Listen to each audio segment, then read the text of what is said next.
Hi everybody, my name is Peter Lindsley. I'm a product manager at Google working on image search. Now what we thought we'd do today was to run over some slides that I presented at SMX West in February 2009, actually just a couple of weeks ago. And the slides were very sort of a high-level introduction to image search. So first of all, I thought we'd run through the presentation that I gave at SMS West, and then afterwards I'll run through some of the questions that came up that seemed like topics of interest to the webmasters. Okay, so I'll start the presentation. So first of all, our mission with Google Image Search is to organize the world's images. We put a lot of focus on satisfying the end user. So when they come with a query and they have an image that they're looking for, our goal is to provide relevant and useful images for that query. And of course, the theory here being that if they find what they're looking for and they enjoy their experience, they'll come back and use us again. What I wanted to get out of this talk as well was to start to engage a little bit more with the webmaster community. If we look at what has come out of various conferences like this, where web search representatives from different companies have gone out and had a conversation with the webmasters and found out what their pain points were, and we found this sort of ad hoc consortium came together and came up with things like the sitemap standard, or they came up with rel nofollow, or they came up with robots wildcards and things along those lines.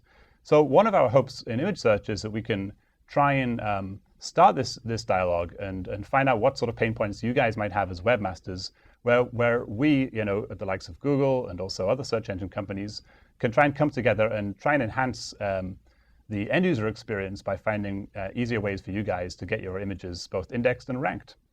Okay, so I'm just going to move on to the first slide that I had. I wanted to paint a little bit of a picture of image searches, what they do and why they might be slightly different to the kind of audience you might be used to with web search.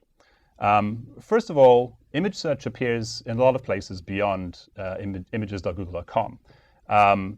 You've probably seen images appear in universal search. So whenever you do a query like pictures of San Francisco, there might well be a portion of the results page that's dedicated to showing images for that result.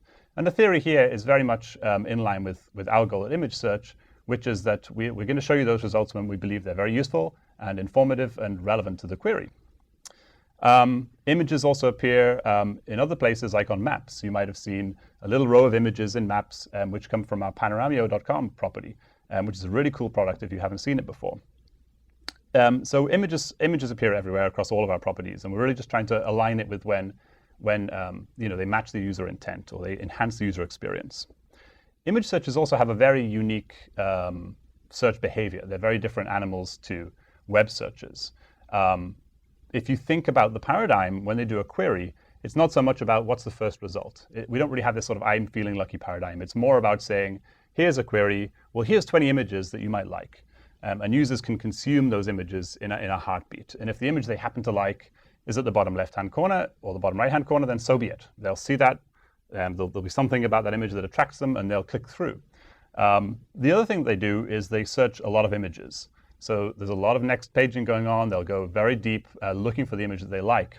One of the reasons why this happens is that a lot of queries we see are very subjective in nature. So if you see a query like waterfalls, then the waterfall that you like and the waterfall that I like might be on two very different pages. And there's no way as a search engine we can figure out what you're looking for. So there's a lot of next paging. Users can consume results very quickly. And it's just interesting to think about what that might mean to you guys as marketers, that it's not all about being in the first position on the first page. There's also a lot of novel use cases of image search, which might not be apparent. Users use image search for inspiration. They want to get a haircut or a tattoo, and they're looking for ideas. So tattoo ideas, and then they go through the pages looking for some inspiration. Quite often they'll refine their query. There's a lot of sort of exploring and this sort of browse with intent. Users also use image search for shopping.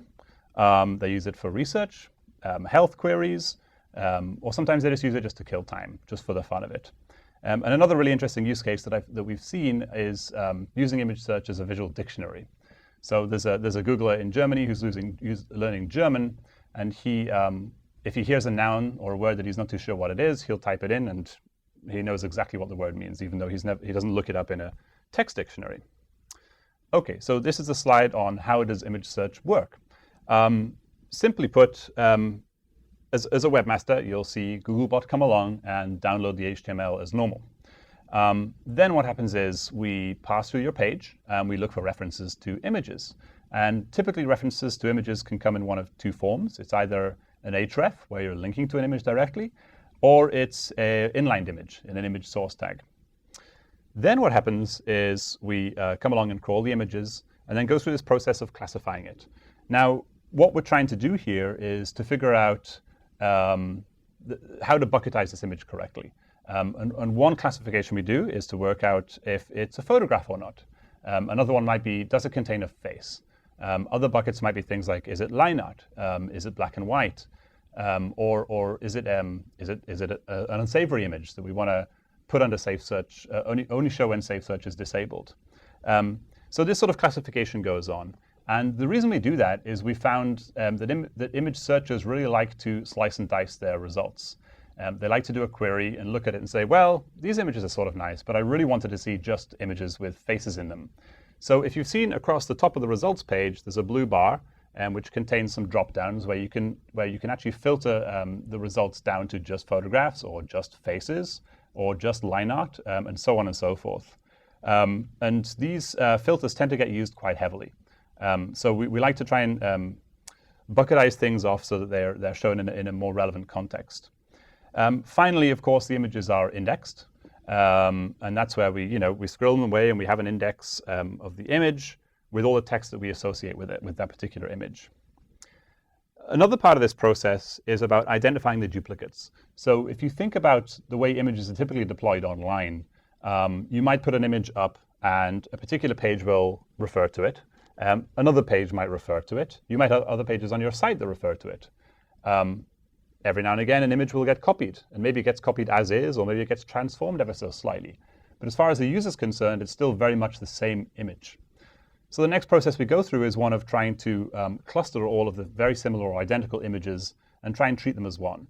And this is very much the same as the way things are done in web, when web pages are analyzed for duplicates, and then one sort of canonical winner is picked out of that entire group. So the same thing happens with image search. We try and identify all the duplicates. And again, the main reason for us doing this is that when somebody comes in and types blue widgets, we really don't want to be showing them exactly the same blue widget 20 times. We want to try and cluster those together and say, well, here's one interpretation and here's another one. So there are multiple images. Our goal is to try and cluster these and figure out which is the best one. And at the same time, we have multiple pages that are including that image. And another task is at runtime, at query time, to try and figure out which one of these referrers makes most sense for this particular image that we've chosen. And the answer to this is we try and choose the best one. We try and choose the best image that meets the user's intent more accurately. And maybe it's about size, or maybe it's about quality, or something like that. And the referring page that includes that image is selected based on how good it is, essentially. And that could be one of many things, such as its relevance to the actual query itself. And finally, ranking is performed on a whole lot of signals. And typically, we don't get into the details of the signals, but it's very much like web. There's more than one signal that we use to try and figure out what the most relevant image would be. So the next slide is on best practices. So you're sitting there thinking, this sounds great. I've got good images that I think are going to be useful for your users. What can I do about it? So probably the best bit of advice we can give is to really focus on the user. Now, you might be thinking, what exactly does that mean? What can I go out and do tomorrow to focus on the user? The answer is pretty simple.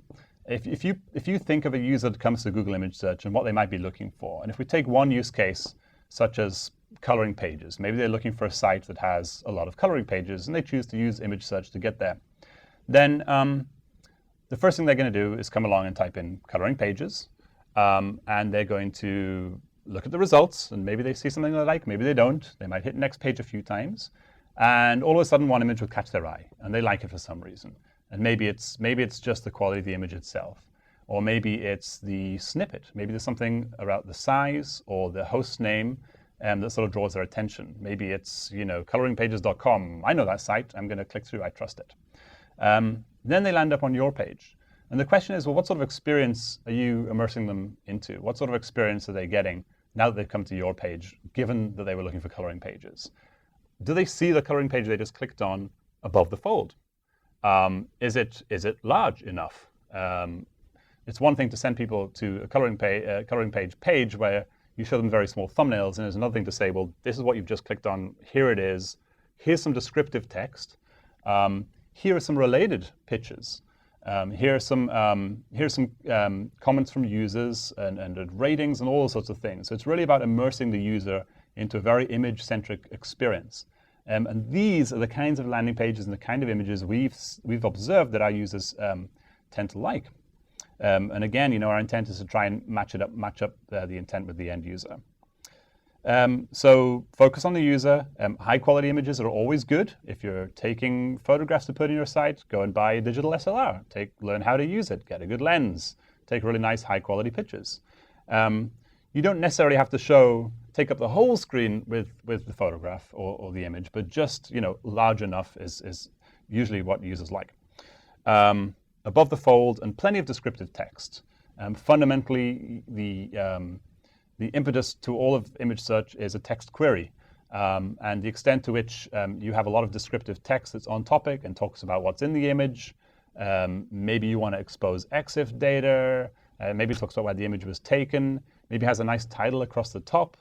All those sorts of things are really good clues for us to figure out when an image is relevant and not.